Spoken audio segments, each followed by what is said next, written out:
Hi hello friends, welcome back to my YouTube channel. ಇವತ್ತು ನಾನು ತುಂಬ ದಿನ ಆದಮೇಲೆ ಒಂದು ವಿಡಿಯೋ ಮಾಡ್ತಾ ಇದ್ದೇನೆ. ನೋಡಿ, ನಾನಿವತ್ತು ರವಿವಾರ ಆಗಿರೋದ್ರಿಂದ ಆಲೂಗಡ್ಡೆ ಪಲ್ಯ ಹಾಗೂ ದೋಸೆ ಮಾಡ್ಕೊಂಡಿದ್ದೇನೆ ಬ್ರೇಕ್ಫಾಸ್ಟಿಗೆ. ನೋಡಿ, ಇದು ತುಂಬ ಚೆನ್ನಾಗಿರುತ್ತೆ ರಜೆ ದಿನ ಮಾಡ್ಕೊಂಡು ತಿನ್ನೋಕ್ಕೆ.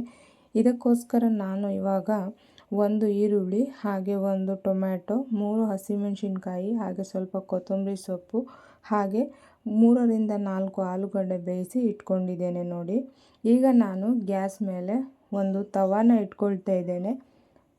ಗ್ಯಾಸ್ನ ಲೋ ಫ್ಲೇಮಲ್ಲೇ ಇಟ್ಕೊಂಡಿದ್ದೇನೆ.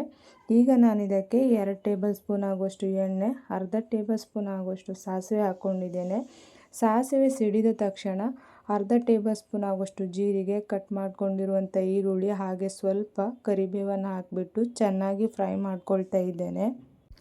ಫ್ರೈ ಮಾಡ್ಕೊಂಡಾದಮೇಲೆ ನಾನು ಕಟ್ ಮಾಡ್ಕೊಂಡಿರುವಂಥ ಹಸಿಮೆಣಸಿನ್ಕಾಯಿ ಹಾಗೆ ಟೊಮೆಟೊನೂ ಸಹ ಹಾಕಿಬಿಟ್ಟು ಚೆನ್ನಾಗಿ ಫ್ರೈ ಮಾಡ್ಕೊಂಡಿದ್ದೇನೆ. ಈಗ ರುಚಿಗೆ ತಕ್ಕಷ್ಟು ಉಪ್ಪು ಹಾಕ್ಕೊಂಡು ಫ್ರೈ ಮಾಡ್ಕೊಳ್ತಾ ಇದ್ದೇನೆ. ಅದಾದಮೇಲೆ ನಾನು ಒಂದು ಅರ್ಧ ಟೇಬಲ್ ಸ್ಪೂನ್ ಆಗುವಷ್ಟು ಅರಿಶಿಣ ಪೌಡರ್ನೂ ಸಹ ಹಾಕಿಬಿಟ್ಟು ಚೆನ್ನಾಗಿ ಫ್ರೈ ಮಾಡ್ಕೊಳ್ತಾ ಇದ್ದೇನೆ. ಈ ರೀತಿ ಫ್ರೈ ಮಾಡ್ಕೊಂಡಾದಮೇಲೆ ನೋಡಿ, ಆಲೂಗಡ್ಡೆನ ನಾನು ಈ ರೀತಿಯಾಗಿ ಸ್ಮ್ಯಾಶ್ ಮಾಡಿಬಿಟ್ಟು ಈಗ ನಿಧಾನವಾಗಿ ಗ್ಯಾಸ್ನ ಲೋ ಫ್ಲೇಮಲ್ಲಿ ಇಟ್ಕೊಂಡು ಮಿಕ್ಸ್ ಮಾಡ್ಕೊಳ್ಳಿ.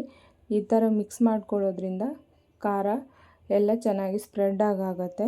ನೋಡಿ, ಈ ರೀತಿ ನಿಧಾನವಾಗಿ ಮಿಕ್ಸ್ ಮಾಡ್ಕೊಂಡಾದಮೇಲೆ ಹಾಗೆ ನಾನು ಕಟ್ ಮಾಡ್ಕೊಂಡಿರುವಂತಹ ಕೊತ್ತಂಬರಿ ಸೊಪ್ಪನ್ನು ಸಹ ಹಾಕಿಬಿಟ್ಟು ಮಿಕ್ಸ್ ಮಾಡ್ಕೊಳ್ತಾ ಇದ್ದೇನೆ. ನೋಡಿ, ಪಲ್ಯ ಈ ರೀತಿಯಾಗಿ ಬಂದಿದೆ. ನೋಡಿ, ಇಷ್ಟು ಚೆನ್ನಾಗಿ ಬಂದಿದೆ. ಹಾಗೆ ನಾನಿವಾಗ ದೋಸೆನ ಮಾಡ್ಕೊಳ್ತಾ ಇದ್ದೇನೆ. ನೋಡಿ, ಇವಾಗ ನಾನು ದೋಸೆ ಹಾಕಿದ್ದೇನೆ. ನಾನು ಇದಕ್ಕೆ ಸ್ವಲ್ಪ ಬೆಣ್ಣೆನೂ ಸಹ ಹಾಕ್ಕೊಳ್ತಾ ಇದ್ದೇನೆ. ಹಾಗೆ ಬೆಣ್ಣೆ ಹಾಕ್ಕೊಂಡ್ಬಿಟ್ಟು ನೋಡಿ, ಈ ಥರ ದೋಸೆ ಬಂದಿದೆ ಚೆನ್ನಾಗಿ. ಈಗ ನಾನು ದೋಸೆಗೆ ಆಲೂಗಡ್ಡೆ ಪಲ್ಯನ ಹಾಕ್ಕೊಳ್ತಾ ಇದ್ದೇನೆ. ನೋಡಿ, ಆಲೂಗಡ್ಡೆ ಪಲ್ಯ ಎಷ್ಟು ಚೆನ್ನಾಗಿ ಬಂದಿದೆ.